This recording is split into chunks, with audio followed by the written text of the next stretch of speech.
Hi JC Fam and everyone out there, so blessed that we can be here again. Kami percaya bahwa ada sesuatu pesan Tuhan yang special for every one of us. Supaya setiap kita bisa berakar, bertumbuh, berbuah, and we can get closer to God. And juga bukan hanya dekat dengan Tuhan, tapi boleh hidup produktif, hidup menyenangkan hati Tuhan, hidup sesuai dengan rencana Tuhan, and become a great blessing to many people. Okay, let us pray before we listen to the word of God. Tuhan, kami bersyukur, berterima kasih untuk anugerah Tuhan dalam kehidupan kami. Kami percaya bahwa ada pesan khusus yang Tuhan ingin sampaikan buat kami semua, supaya kami boleh bertumbuh sesuai dengan kehendak dan rencana Tuhan. In the name of Jesus we pray, amen. Nah saudara dikasih, dulu Pastor Ed waktu usia 10 tahun, pernah punya anjing kesayangan, anjing yang namanya Boomer. Dan pada saat waktu itu karena orang tua sempat berpisah, so I was raised with my grandparents. Dan setelah my grandparents juga pass away, jadi Pastor Ed tuh sama Boomer udah seperti memang soulmate. Kemana-mana selalu berdua 24/7. Sampai pada waktunya Pastor Ed harus berangkat ke Amerika. So I have to leave him alone. Dan gak lama waktu berangkat ke Amerika, karena kedekatan, punya chemistry, intimate yang luar biasa antara Pastor Ed dan juga my lovely dog Boomer. Dan akhirnya dia makin lama gak mau makan, ngambek karena kehilangan. Dan akhirnya meninggal lemes karena ya gak ada motivation lagi, gak ada semangat lagi dalam hidup. And it was heartbreaking banget waktu itu because I couldn't do anything. Dan setelah 18 tahun, waktu dari 18 tahun sampai saat ini, setelah after 35 years, untuk cari waktu yang tepat, akhirnya praise the Lord, Tuhan kasih amazing juga, another Boomers, dan bukan hanya satu Boomers, tapi Tuhan tambahkan lagi satunya lagi, yaitu kembarannya Boomer, yaitu Beamer.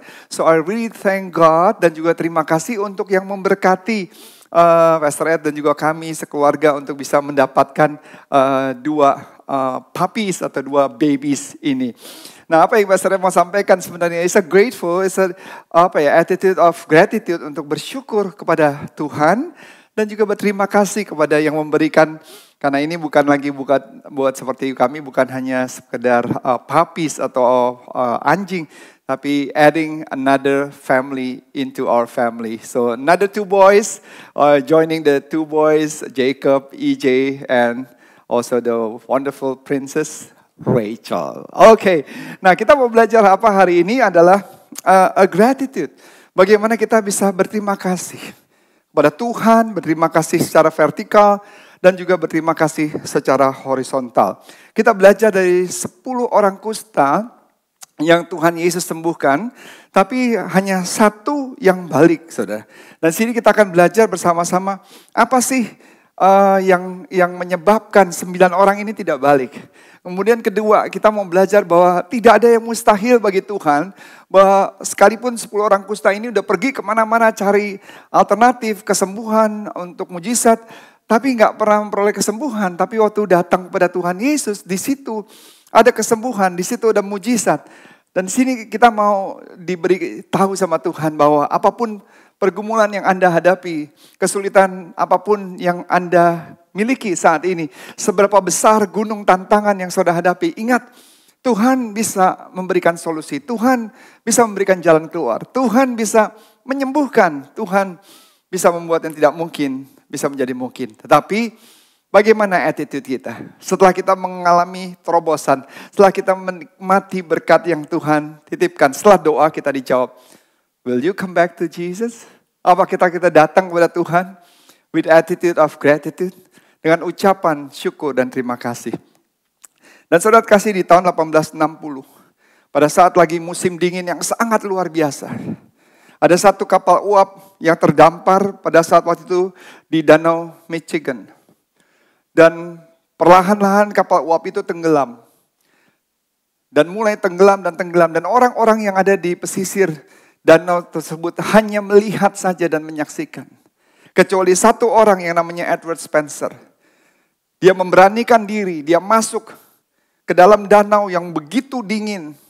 Dengan ombak yang begitu tebal dan juga di permukaan air Itu genangan-genangan es. Jadi saudara bisa bayangkan betapa dinginnya, luar biasa. Tapi dia karena punya keinginan untuk menyelamatkan 17 orang itu. Dan akhirnya dia berenang menyelamatkan satu persatu sendiri saudara. Sampai akhirnya 17 orang ini bisa diselamatkan. Tetapi tragedi yang luar biasa adalah setelah dia menyelamatkan 17 orang ini, dia nggak bisa pulih keadaannya seperti sebagaimana sebelumnya. Dia harus keluar masuk rumah sakit dan keadaannya nggak semakin baik. Sampai akhirnya di akhir kehidupannya karena menolong 17 orang ini. Yang ironisnya tragedi yang terbesar. Bahkan di akhir kehidupannya sampai dia menghembuskan nafas yang terakhir. 17 orang yang diselamatkan ini. Tidak ada satupun yang datang mengunjungi. Tidak ada satupun yang datang berterima kasih kepada Edward Spencer. Kisah ini hampir sama. Cuma bedanya dari 10 orang kusta masih ada satu yang balik datang kepada Tuhan Yesus. Kita lihat dalam kebenaran firman Tuhan Lukas 17 ayat 11 sampai 19. Dalam perjalanannya ke Yerusalem, Yesus menyusur perbatasan Samaria dan Galilea. Ketika ia memasuki satu desa, datanglah 10 orang kusta menemui dia. Mereka tinggal berdiri agak jauh dan berteriak, "Yesus Guru, kasihanilah kami." Lalu ia memandang mereka dan berkata, "Pergilah, perlihatkanlah dirimu kepada imam-imam." Dan sementara mereka di tengah jalan, mereka menjadi sembuh. Seorang dari mereka ketika melihat bahwa ia telah sembuh, kembali sambil memuliakan Tuhan dengan suara yang nyaring. Lalu tersungkur di depan kaki Yesus, mengucap syukur kepada Yesus. Orang ini adalah orang Samaria. Lalu Yesus berkata, "Bukankah ke-10 orang tadi semuanya telah menjadi tahir? Di manakah 9 orang yang lain? Tidak adakah di antara mereka yang kembali untuk memuliakan selain daripada orang asing ini?" Lalu ia berkata kepada orang itu, "Berdirilah dan pergilah, imanmu telah menyelamatkan engkau." Ini kisahnya hampir sama seperti kisah yang Edward Spencer. Bagaimana 17 orang yang Edward sempat selamatkan, tidak ada satupun yang datang untuk mengunjungi atau at least say thank you. Bahkan di akhir kehidupan Ed Spencer, dia menderita, dia sakit karena menolong 17 orang ini. Sama seperti 10 orang yang kusta itu, hanya satu yang balik. Sehingga Yesus bertanya, "Where are the 9? Di manakah ke-9 orang itu?" Saudara kasih, memang gak mudah untuk kita bilang berterima kasih atau bersyukur. Kalau di dalam bahasa Ibrani-nya, ayat ini berkata, the sacrifice of praise adalah korban ucapan syukur. Pernahkah saudara berpikir, kita mau bahas sama-sama, apa yang menjadi alasan 9 orang ini tidak balik? Saya coba untuk mengambil spekulasi dan juga inilah pengembalaan adalah mengingatkan kita semua supaya kita tidak menjadi seperti 9 orang ini. Alasan yang pertama adalah mungkin orang yang pertama itu berkata tidak nyaman. Memang gak nyaman, it's not convenient. Untuk otomatis orang bisa punya attitude of gratitude, untuk berterima kasih. Di situ dikatakan a sacrifice by definition adalah something that costs something or is not convenience. Sacrifice of praise namanya korban ucapan terima kasih, korban ucapan syukur. So giving thanks to the Lord bukan sesuatu yang convenient, bukan sesuatu yang nyaman. We must make effort to be thankful to God. It means inconvenience. Contoh saudara, misalnya saudara datang ke gereja setiap hari Minggu. Untuk datang sebelum waktu, ibadah mulai jam 10. Saudara datang sebelum jam 10, ibadah mulai jam 11.30, saudara datang sebelum 11.30. Sedangkan hari Minggu mungkin hari satu-satunya hari libur. Saudara hari Senin sampai Sabtu, saudara sibuk kerja, bisnis saudara. Dan saudara berpikir, wah hari Minggu ini sebenarnya waktu istirahat yang enak, tidur bisa bangun siang. Harus ngurusin rumah dan lain sebagainya. Tapi saudara harus pergi ke gereja. Dan saudara harus siap-siap lagi, ganti baju, mandi, mempersiapkan anak-anak dan semuanya. It takes effort untuk bisa sungguh-sungguh bisa datang before time. Apakah itu convenient? Ya nggak convenient, nggak nyaman saudara. But it takes effort untuk to worship God.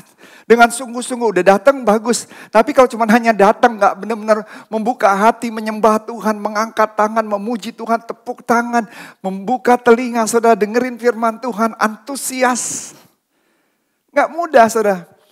Untuk misalnya 30 menit, 40 menit dengerin firman Tuhan. Karena mungkin saudara memikirkan habis ini mau pergi kemana, apa yang saudara harus lakukan. Konsentrasi saudara mungkin gampang terdistract, terganggu. Dan dalam ibadah 1 jam 15 menit, saudara harus berikan tenaga saudara, energi saudara. Give your best to the Lord. Nyaman gak? Enggak nyaman mungkin. It takes effort, it takes energy. Kedua juga mungkin, waktu saudara harus punya saat teduh. It takes effort. Mencari waktu. Karena saudara akan bilang, saya gak punya waktu, Pastor. Sampai rumah banyak yang harus dikerjakan, udah capek. Maunya tidur aja. Saudara gak punya waktu pagi hari, saudara gak punya waktu di siang hari, saudara gak punya waktu pada malam hari. So you just basically don't have time for your personal quiet time with God. I'm so proud, I have my son juga, Jacob, Rachel. Di tengah-tengah kesibukan mereka, sekolah dan aktivitas memperbantukan gereja dan juga lain sebagainya yang cukup padat juga. Tapi mereka selalu juga meluangkan waktu for a personal quiet time with God. Di tengah-tengah kita lagi bincang-bincang, mereka selalu tahu setiap saat secara disiplin. Mereka atur waktu sendiri untuk bisa punya saat teduh. Kami punya tim doa bersama dengan my wife, dengan ada Sugi, Tiara, Sisyo, ada tim doa yang di rumah kami setiap hari Rabu. Komitmen. Apakah itu nyaman? Enggak. Hujan-hujan, macet. Yang satu tinggal di mana, satu tinggal di mana. Tapi mereka datang setiap Rabu untuk berdoa. For JC family, untuk berdoa buat bangsa negara, berdoa buat presiden, wakil presiden, dan semua pemerintahan yang ada. We put time and effort. It will never be convenience. But God always bless us. Tapi Tuhan selalu memberkati kita. Waktu saudara memberikan waktu yang terbaik. Convenience? No, gak nyaman. Tapi saudara memberikan yang terbaik, Tuhan berikan yang terbaik. Yang kedua, alasannya adalah terlalu sombong, too proud. Dibutuhkan kerendahan hati untuk bisa berterima kasih, untuk mengapresiasi apa yang Tuhan berikan dalam hidup kita. Sehingga kadang-kadang orang tuh udah kayak kaku lidah. Untuk bilang terima kasih sama Tuhan tuh kayaknya lidahnya tuh kayak...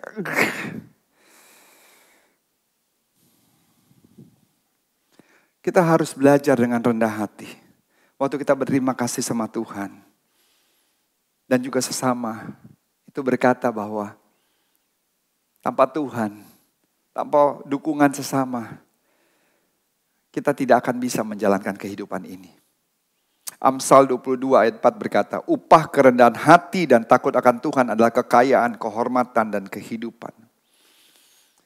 Dalam Yakobus 4 ayat 6 dikatakan Allah menentang orang yang sombong, tetapi memberikan anugerah kepada orang yang rendah hati. Jangan pernah kita terlalu sombong, sampai akhirnya kita gak bisa bersyukur sama Tuhan. Gak bisa memberikan yang terbaik untuk Tuhan. Dengan selalu banyak alasan. Saudara, kesibukan itu selalu pasti ada. Selalu kita bisa punya alasan tidak punya waktu. Saya selalu ajarkan anak-anak saya untuk selalu bersyukur. Untuk hal-hal yang kecil. Mereka setiap kali disiapkan makanan oleh mamanya atau my wife. Mereka selalu berkata, thank you mom. Apapun juga, kalau misalnya itu kontribusi dari kita, thank you mom and dad. Dari hal-hal yang kecil. Dan juga otomatis bukan kepada kita. Karena kita tahu kita juga bisa memberikan kepada mereka. It's just because of God. Sehingga mereka juga bisa secara pribadi, on their personal quiet time, to give thanks to Jesus. Itu bicara mengenai kerendahan hati. Saya selalu berterima kasih buat my Jesse family untuk kontribusi mereka dari hal yang kecil maupun hal yang besar. Saya selalu berterima kasih even to the office boy yang bekerja kepada kami. I often share the same food with them. Duduk sama-sama, chatting together, nggak pernah melihat mereka dalam posisi yang lebih rendah daripada yang lain. We give thanks. Humility, rendah hati. Yuk, kita bilang Tuhan, thank you. Because of you, saya bisa ada sebagaimana saya ada saat ini. I need your help. I need your guidance. I need your wisdom, Lord. Yang ketiga. Orang yang ketiga mungkin merasa tidak terbiasa. Aduh, saya nggak tahu gimana ya. Saya nggak terbiasa bilang terima kasih. Ada loh orang yang seperti itu. Dikasih apa, diberikan apa, terima. Tapi mau mengucapkan terima kasih mungkin satu budaya, culture atau tidak diajarkan di rumah sehingga mereka growing up without attitude of gratitude. Harusnya kosakata thank you itu udah menjadi bagian di dalam kehidupan kita. Di dalam doa, di dalam apa saja. Bukan hanya waktu saudara dapat hal yang besar dulu. Baru saudara bilang terima kasih. Tapi hal yang kecil sekalipun. Saudara bisa bilang terima kasih. Saya selalu mengajarkan ada 4 hal ini. Waktu kita berdoa, ada 4 hal ini yang dikatakan adalah X. Yang pertama adalah adoration and worship. Yang kedua C adalah confession. Yang ketiga thanksgiving. Yang keempat adalah supplication atau request. 2 hal yang pertama itu gak susah. Untuk orang datang confess, ngakui kesalahan kita, pergumulan kita, mungkin itu lebih susah. Tapi yang berikutnya adalah supplication. Karena kita biasa berdoa itu memang tujuannya untuk minta sesuatu sama Tuhan kan. Tapi 2 berikutnya yang susah adalah thanksgiving, adoration, and worship. Sehingga kadang-kadang kita berat datang berdoa bentar, memuji Tuhan bentar, tapi 90% adalah supplication, memohon, prayer request untuk supaya disembuhkan, supaya keuangan dipulihkan, masalah dapat dilalukan dan lain sebagainya. Tapi kita nggak benar-benar adoration, memuji Tuhan, mengagungkan Tuhan, to worship Him. Dan setelah itu thanksgiving, katakan Tuhan terima kasih. Bukannya berarti saudara harus dapatkan jawabannya terlebih dahulu. But you can say thank you in advance to the Lord. Di awal dengan iman saudara katakan thank you Lord. I know that you are with us. I know you are God our healer. Aku tahu engkau Tuhan penyembuhku. Engkau Tuhan Jehovah Rafa, Jehovah Jireh. Tuhan yang menyediakan, Tuhan yang mencukupkan. You say thank you in advance. Dan itu sesuatu yang sangat baik, yang harusnya kita lakukan di dalam kehidupan kita. You can say thank you in advance, even before you receive God's answer. Sebelum saudara terima jawaban Tuhan, saudara bisa berkata thank you. Bukan hanya prayer request, bukan hanya supplication saja, bukan hanya mengaku dosa, but to adore Him, to worship Him, dan most of all, to give thanks to the Lord. You can start saying, thank you God for your blessing. Thank you God for our family. Thank you God for our health. Thank you God for our job, for our business, untuk pekerjaan, usaha, buat keluarga, buat kesehatan. Thank you God, Tuhan masih siapkan makanan pagi, makanan siang, makanan sore. I can still drink coffee, tea. I can still drink water. Thank you Lord. Bahkan saudara bisa berkata terima kasih untuk masalah yang Tuhan izinkan. Karena masalah itu membuat iman saudara semakin kuat. Masalah itu membuat saudara semakin melekat dengan Tuhan. Masalah bersama dengan Tuhan tidak akan membuat kita terkapar. Tapi membuat kita menjadi semakin bijak. Semakin solid dalam kehidupan. Matthew Henry pada saat waktu itu sempat dicuri dompetnya. Tapi setelah itu apa yang dia ucapkan, dia bilang begini. Pertama-tama saya bersyukur dompet saya dicuri, bukan saya yang mencuri dompet orang. Kedua dia bilang, saya bersyukur Yang dicuri dompet saya, bukan hidup saya. Sehingga akhirnya saya bisa mengalami kecelakaan atau kematian. Ketiga dia bilang, saya bersyukur di dompet juga gak terlalu banyak juga isinya. Dan ketiga, keempat, dia bilang, saya bersyukur bahwa saya yang dicuri, bukan orang lain yang dicuri. Wow. Pada akhirnya dia bilang, finally, I thank and adore God for everything. Pada akhirnya, apapun yang terjadi dalam hidup saya tetap berterima kasih dan tetap menghormati dan mencintai Tuhan atas segala-galanya. Can you imagine that? Bisa nggak saudara seperti itu? Benar-benar menjadikan sebuah kebiasaan. Ada satu tentara yang dilatih dan seorang yang benar-benar disiplin luar biasa. Tapi kaptennya memperhatikan waktu dia berdoa dengan sesuatu yang unik yang dia sampaikan. Sampai kaptennya, sampai beberapa temannya waktu dia berdoa mendengarkan, karena dia doanya kan gak keras. Bener gak sih yang mereka dengarkan? Dan doanya seperti ini. Dia bilang, Dear Jesus, terima kasih Tuhan, thank you for the grass. Terima kasih untuk rumput-rumput yang ada. Thank you for the trees, untuk pohon-pohon yang ada. Karena mereka kan tinggal di barak, di tenda-tenda. Karena latihan untuk perang. And thank you for everything. Untuk binatang-binatang yang ada di sekitarnya. Thank you for the water. Thank you for the weather. Terima kasih untuk cuaca. Thank you for the oxygen. Wow, as simple. Pernahkah kita berterima kasih untuk oksigen yang ada? Untuk apapun yang ada di sekeliling saudara. Seringkali we take it for granted.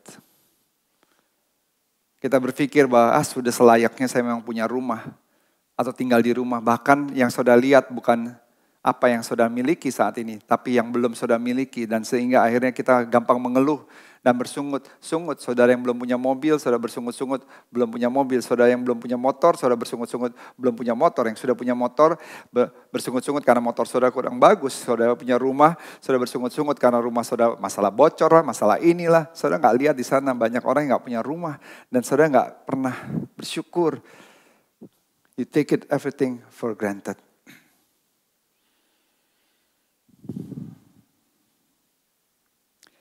Saya percaya bahwa Tuhan itu disenangkan. Kalau saudara menjadikan kata thank you adalah kosakata yang sudah menjadi gaya hidup dalam hidup saudara sehari-hari.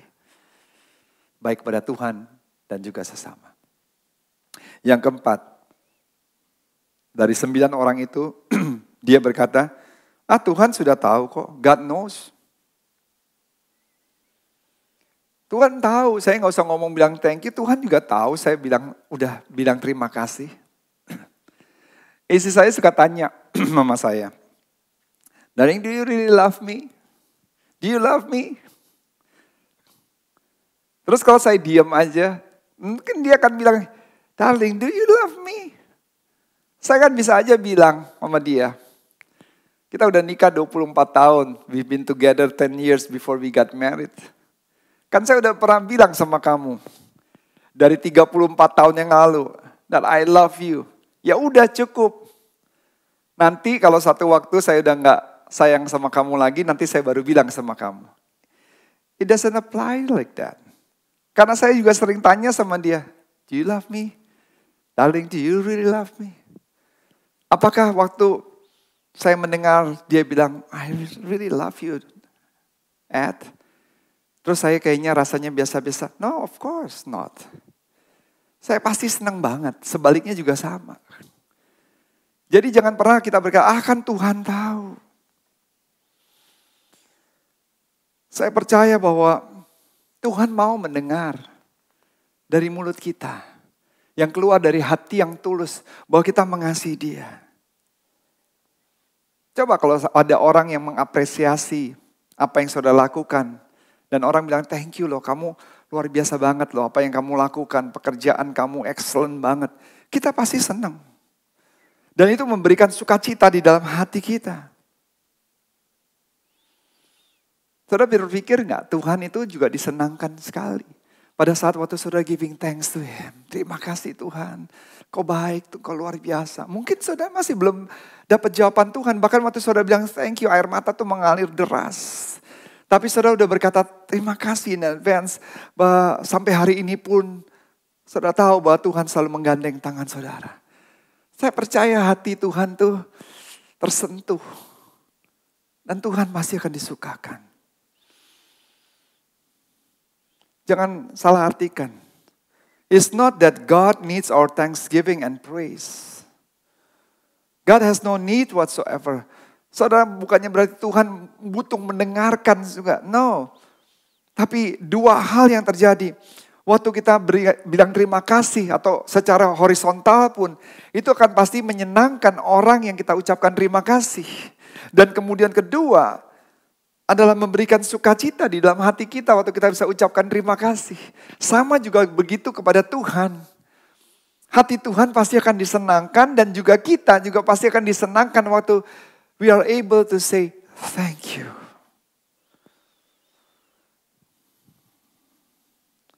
Waktu kita menyembah Tuhan, worship and thanksgiving from the heart. Ucapan syukur, terima kasih dan penyembahan kepada Tuhan. It always edifies us. Itu selalu menguatkan kita. Membuat kita bersukacita. Tuhan mau kita bersukacita. Tuhan mau untuk disenangkan. Yang kelima. Adalah terlalu sibuk dengan kepemilikan. Karena saat ini dunia ini terjebak dengan kepemilikan materialistis. Kita punya mobil, punya furniture, punya laptop, kita punya ya whatever that yang menjadi kesukaan saudara. Sehingga kita kadang-kadang jarang kita pause, kita berhenti sejenak. To give thanks and to praise God. Dan kita semakin banyak apa yang kita miliki, semakin kita tenggelam dengan apa yang kita miliki, apa yang kita sukai. Apa aja saya nggak tahu. Could be your iPad, laptop, could be your car, could be your hobby, dapur saudara, panci saudara, dan apa saja, anything. Dan seringkali semakin banyak apa yang kita miliki, yang kita sukai, semakin akhirnya kita kerja keras dan kita lupa untuk pause, untuk berhenti sejenak. Dan akhirnya kita kerja keras to get more and more and more. Semakin kita punya banyak dan banyak, semakin kita lupa to give thanks to the Lord. Dan itu mungkin salah satunya juga setelah dia sembuhkan yang punya orang kusta itu. Tapi karena banyak yang dia punya di rumah, akhirnya dia terjebak dengan apa? Bisnisnya, dengan pekerjaannya. Dan saat ini dia penyakitnya sudah disembuhkan, dia langsung memperluas usahanya yang tadinya mungkin dia tunda karena sakit yang dia miliki sudah bertahun-tahun. Harusnya kita berkata, God help us to be thankful. God help us to take time and thank God for His goodness and generosity to us. Terima kasih untuk kebaikan Tuhan dan juga kemurahan hati Tuhan untuk kita. Yang keenam, salah satunya penyebabnya adalah yang keenam, masalah dengan hati orang. Mungkin orang ini pernah punya kepahitan. Waktu dia sakit kusta, semua teman-temannya meninggalkan dia. Keluarganya meninggalkan dia. Karena penyakit kusta itu bisa menular saat itu. Dia punya bitterness, resentment. Orang yang punya kepahitan, penolakan diri. Itu akan mencuri sukacita, damai sejahtera di dalam hati mereka. Karena yang namanya kepahitan dengan ucapan syukur itu gak bisa berjalan bersama-sama. Makanya saudara lihat, orang yang punya kepahitan itu sangat sensitif. Orang yang punya bitterness susah untuk berterima kasih kepada Tuhan, berterima kasih kepada sesama. Show me a bitter person. Saudara tunjukkan kepada saya orang yang punya kepahitan. Maka saya bisa melihat orang itu pasti adalah orang yang tidak pernah bisa bersyukur. Tapi saudara tunjukkan kepada saya someone that full of thanksgiving. Orang yang selalu bisa mudah untuk bisa mengucap syukur. Bahwa orang tersebut adalah orang yang yang telah dibebaskan dari kepahitan. Dan orang itu adalah orang yang bisa menjadi berkat buat dimanapun juga. Hari ini, biar kuasa Tuhan, kuasa Roh Kudus dimanapun Anda berada, bisa membasuh hati kita dari kepahitan, kebencian, dendam. Let the Holy Spirit cleanse and wash all the resentment, all the bitterness that reside in your heart. So that we are able to give thanks to the Lord and to give thanks to others. Ketujuh, ada tipe orang ini mungkin salah satu orang kusta yang hanya kalau butuh saja. Wow, hanya kalau butuh saja.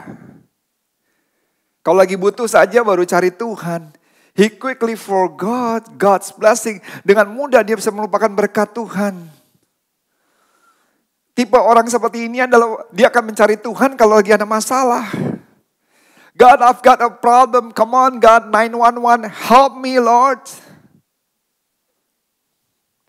Setelah Tuhan tolong dia, Tuhan berikan jawaban, Tuhan gak pernah mendengar lagi, Tuhan gak pernah lihat lagi. Orang ini berterima kasih, berdoa, bersyukur sama Tuhan, hilang, gone. Dan kemudian pasti alasannya sibuk dengan karirnya, dengan keuangannya, dengan jabatannya.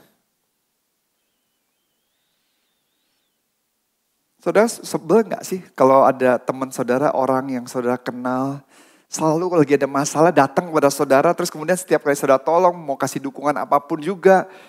Terus habis itu pergi, terus kemudian saudara gak pernah dengar lagi orang tersebut. Tapi nanti kalau lagi ada masalah lagi, muncul lagi. Terus saudara tolong lagi, terus kemudian pergi lagi. Gak bilang terima kasih, gak bilang A, gak bilang B, gak bilang C, gak update keadaannya. Yang kedelapan, mengikuti perasaan bukan apa yang benar. Feeling what is right. Feeling versus what is right. Kalau saudara ngikutin perasaan, belum tentu saudara bisa berterima kasih sama Tuhan. Kita sebagai orang percaya, bukan ditentukan dengan perasaan, tapi what is right. Karena kita mau bilang terima kasih sama Tuhan, waktu penyakit kita belum disembuhkan. Kita mau bilang terima kasih sama Tuhan, waktu masalah keuangan kita belum dipulihkan. Kita mau bilang terima kasih sama Tuhan, waktu masalah datang silih berganti. Kalau saudara ikuti perasaan saudara, maka saudara akan susah bilang terima kasih sama Tuhan. Makanya dibilang praise is a sacrifice. Bersyukur, pujian adalah pengorbanan.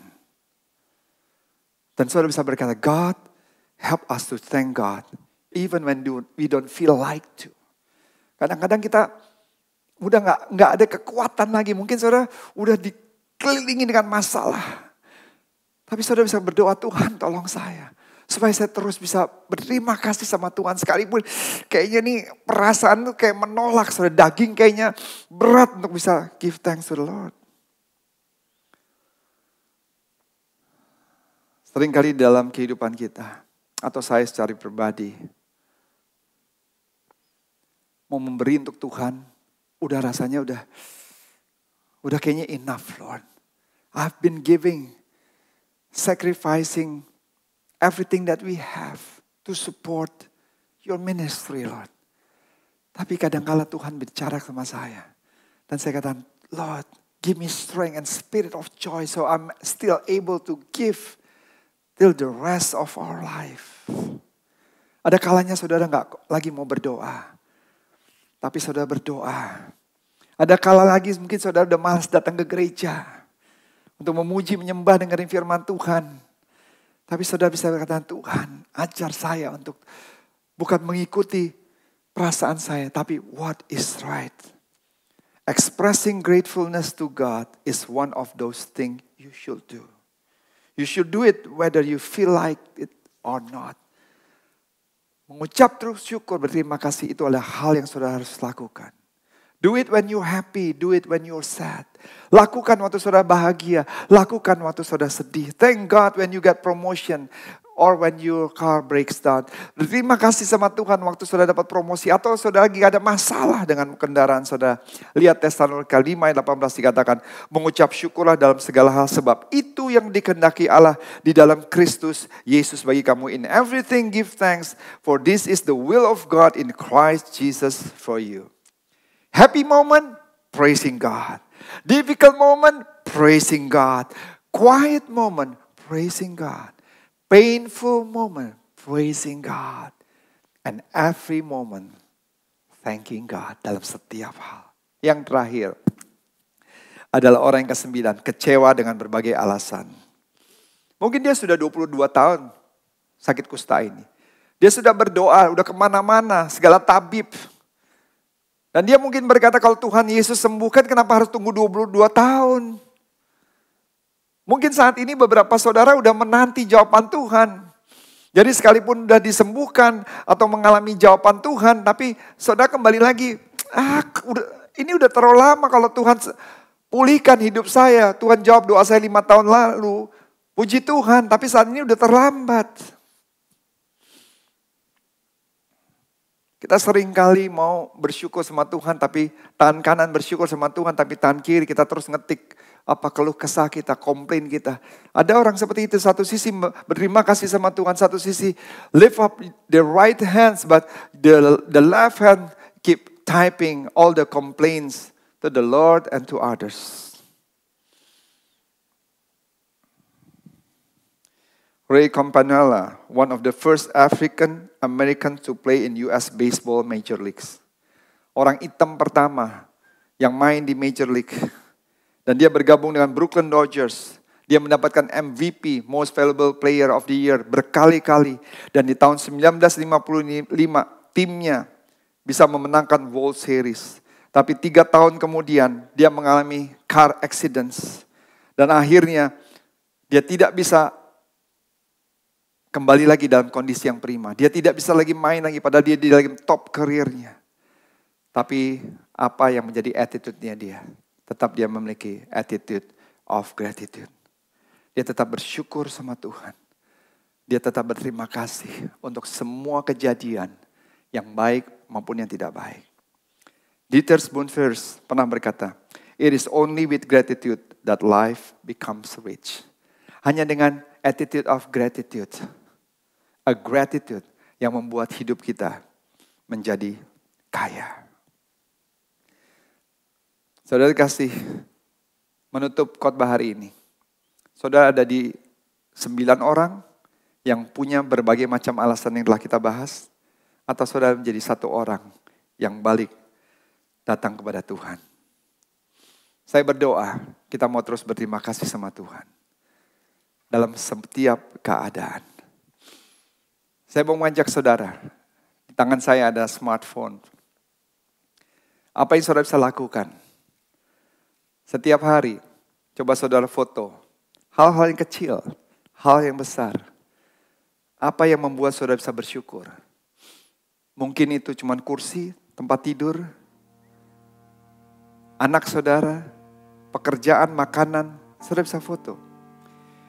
Heli Bartholomew, dia salah satu pembicara TEDx. Dia pernah berkata bahwa, dia pernah menceritakan bahwa dia sempat stres dalam hidupnya. Dia merasa jenuh, dia merasa terjebak seperti di treadmill yang gak bisa berjalan ke depan dan ke belakang. Dia melihat suaminya yang gak romantis, dia merasa jenuh sebagai ibu rumah tangga, pekerjaan sebagai ibu rumah tangga. Tapi kemudian dia berkata, dia mengajak untuk melakukan sebuah kegerakan, yaitu foto setiap hari, hal yang kecil. Dan apa yang dia dapatkan? Dia sempat satu foto melihat suaminya menyiapkan makanan buat dia. Dan ternyata dia baru memperhatikan bahwa kalau suaminya menyiapkan makanan, suaminya selalu mempersiapkan bagian yang terbaik buat dia dan anak-anaknya. Dia gak pernah kepikiran sampai dia foto seperti itu. Dia yang tadinya merasa sebagai ibu rumah tangga, selain kerja di marketplace, adalah pekerjaan yang sangat menjenuhkan dan bosan. Tapi kemudian waktu dia foto anak-anaknya, dia lihat foto-foto anaknya yang lagi ketawa, anaknya lagi baca buku, anak-anaknya yang lagi ceria. Dan waktu dia pandang ini, dia mulai tersentuh. Bahwa ternyata sebagai ibu ada satu sukacita bisa melihat anak-anaknya bertumbuh dengan sukacita. Kalau saudara belajar untuk bersyukur dari hal-hal yang kecil, dengan segala macam alasan 9 orang ini, tapi datang seperti 1 orang ini, maka saudara akan bisa melihat penyertaan Tuhan. Tuhan bilang, pergilah, imanmu menyelamatkan. Artinya, satu orang itu yang balik kepada Tuhan, saya jamin 100% hidupnya ada dalam penyertaan Tuhan sepenuhnya. Artinya bukan satu kali mujizat saja yang dialami karena sembuh dari kusta, tapi sepanjang hidupnya dia akan mengalami mujizat Tuhan dan kebaikan Tuhan. Tapi yang 9 orang karena tidak pernah balik kepada Tuhan, maka 9 orang itu akan berjalan dengan kekuatannya, dan kekuatan mereka sangat amat terbatas. So the choices are yours. Pilihan dari tangan kita. I pray supaya kita memilih jadi satu orang yang punya attitude of gratitude, sikap ucapan syukur. God will bless you now and forever. Amen. Yes, pastinya kita telah belajar a gratitude untuk memiliki sikap ucapan syukur. Dan Tuhan juga telah memberkati kehidupan kita secara finansial. Dan kiranya apa yang Tuhan percayakan, Tuhan mau supaya kita juga bisa berkontribusi untuk pekerjaan Tuhan melalui pelayanan sosial media JC online platform ini. Semua saudara ini bisa berkontribusi supaya kita bisa semakin memaksimalkan lagi apa yang menjadi kehendak Tuhan, sehingga hidup kita semakin dikuatkan, hidup kita bisa menjadi hidup yang menyenangkan hati Tuhan. So wherever you are, so prepare the best offering, saudara bisa transfer, dan ingat selalu berikan dengan hati yang penuh dengan sukacita, bukan dengan paksaan, and always give the best sebagai ucapan syukur kita kepada Tuhan. Amin. Alright, JC fam and everybody out there, so see you again next Sunday. And remember always having an attitude of gratitude, selalu punya sikap ucapan syukur seperti satu orang yang kembali kepada Tuhan Yesus. Dan kita mau selalu katakan thank you to the Lord and thank you to others. And God will bless you abundantly. Amen.